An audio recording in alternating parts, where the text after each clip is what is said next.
Antonio Brown very much wants back in the National Football League. Now, there are impediments. First of all, the NFL investigating him for a sexual assault and rape lawsuit that was filed last September. And then there was an incident after that where he allegedly harassed via text message someone else who had made a complaint about him to SI.com. And then there was the arrest last month in Miami when someone showed up with furniture and other belongings that were being moved from California. He refused to pay, threw a rock at the truck, allegedly. Guy came back and he assaulted the driver, allegedly. Beyond what the NFL is going to do or not do with Antonio Brown, he has to find a team. And it sounds like he wants to go back to Pittsburgh, Charean, posting the apology on Instagram to Ben Roethlisberger. I never realized how good I had it. Got caught up in my emotion with everyone coming after me. I really apologize for my actions. Sincerely, man. It's never been another connection like what we've done in the past decade. I appreciate you. Well, first of all, I guess it's fitting that a guy who destroyed his career on social media would be trying to resurrect it there. He needs to have the conversation with Ben Roethlisberger. And look, I after all the crap he pulled last year, and I'm a big fan of forgiving, forgetting, and moving on in a way that benefits everyone. That's a lot to expect Ben Roethlisberger to overlook. I mean, he was public enemy number one in the eyes of Antonio Brown, and he was the guy that Brown targeted to get out of Pittsburgh. I don't think 1 year later, Ben Roethlisberger is going to be ready to act like that never happened. Yeah, no question about that. And are the Steelers going to be willing to take him back? I think this is an organization, too, that held on to AB, knowing what a great player he was. But now we see exactly what went on in Pittsburgh and how much they had to keep him behind the scenes, not letting it out. That's what's most amazing to me, that none of this ever came out until his last year in Pittsburgh. And now we know there was a lot of stuff going on there, and it wasn't always good in Pittsburgh. So I don't think the organization would be able to forgive him, and definitely not Ben Roethlisberger only a year after this happened. And is he being sincere? I think that's the biggest question. I mean, with Johnny Manziel, you saw this over and over and over again. I apologize. It sounds great. It sounds sincere. And then 2 days later, a week later, a month later, 2 months later, whatever it is, it's back to the same old thing. So has AB gotten the help he's needed? Let's hope so. Let's hope this is real. But until we see it for a long period of time, I think there's always those doubts.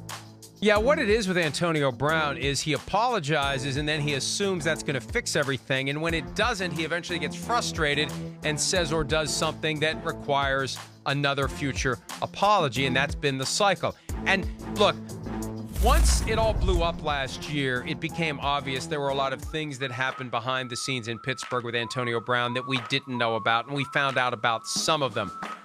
But when we had Juju Smith-Schuster at the Super Bowl, I asked him point blank, is what we've seen out of Antonio Brown over the last year, is that similar to what you guys dealt with behind the scenes, or is this different? And Juju said, this is different. This is different. And we're all concerned about Antonio Brown at this point. So I think above and beyond whether or not a simple apology posted on social media is going to get Ben Roethlisberger to forgive and forget, there are deeper issues here that need to be addressed. And we've yet to see anything that makes me believe Antonio Brown has taken that aspect of it seriously. Anytime he's asked the question, he's got a flippant response. How's your mental health? Do you need help? Well, we all need help. Well, some need more than others. And there's nothing wrong with it. There's nothing to be embarrassed about.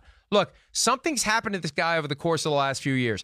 And playing in the NFL is stressful. Everybody thinks it's glamorous and it's just money. No, it is a stressful existence. And you have a lot of people who are counting on you. And I think the older a player gets and the more he realizes the end is coming and they bring in a guy who is the next me, I think that was the genesis of the whole resentment of Juju Smith-Schuster. When they made him the MVP in 2018, that was the clearest message yet to Antonio Brown that at some point, we're going to be done with you. You're not going to be able to play anymore, and you better get ready for it. And I think that's what caused him to blow up at the Steelers in the first place, Charean. So I think there's a lot there that he needs to process and understand, and he needs help from some external source to help him understand who he is, where he is, and why he's done the things he's done. Until he does that, he's never going to be able to truly apologize and make amends.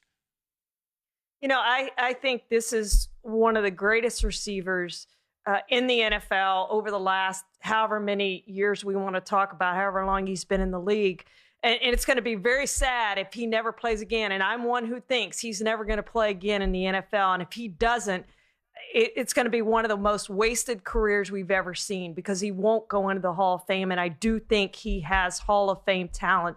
Here's the question, Mike. Say he does somehow make up with Ben Roethlisberger. Say he meets with him, whatever.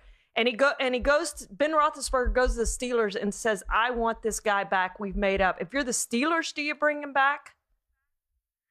Yeah, look, it's more than Ben Roethlisberger that needs to be made up with. You better be sure that he's going to get along with Juju Smith-Schuster, and you just better be damn sure that you can rely on this guy, and you're going to want it to be different. And there's no reason to think it is going to be different. I just think that no matter how desperate the Steelers are to try to rebuild this thing, I'd rather, they say the devil that you know is better than the devil you don't know. I'd rather have the devil I don't know. I'd rather take my chances with someone that I haven't seen the worst and dealt with the worst and made excuses and looked the other way because I was intoxicated by his talent. I'd rather try a different approach altogether. I don't think he's going to play again either. Too much has happened. The moment he posted the video of berating the mother of his children and yelling at the cops, to me, that was the moment that no one's going to deal with this guy. Hi, I'm Mike Tirico, and thanks for watching. Make sure to hit subscribe for the latest news and highlights from NBC Sports.